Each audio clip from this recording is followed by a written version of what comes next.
କଦଳୀଗଡ଼ଠାରେ ପୁଲୱାମା ଆକ୍ରମଣରେ ଶହୀଦ ବୀର ଯବାନଙ୍କୁ ଦିଆଗଲା ଅଶ୍ରୁଳ ଶ୍ରଦ୍ଧାଞ୍ଜଳି। ପୁଲୱାମା ଆକ୍ରମଣକୁ ଆଜକୁ 2 ବର୍ଷ ପୂରିଲା। ଠିକ୍ ଆଜିର ଦିନରେ 40 ବୀର ଯବାନଙ୍କୁ ହରାଇଥିଲା ଭାରତ। ଇତିମଧ୍ୟରେ ପୁଲୱାମାକୁ 2 ବର୍ଷ ପୂରିଲା।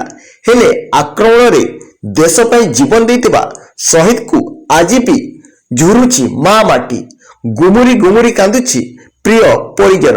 ହସି ହସି ପ୍ରାଣ ଦେଇଥିବା ଶହୀଦଙ୍କୁ ମନେ ପକାଇ କାନ୍ଦୁଛି ମାତୃଭୂମି।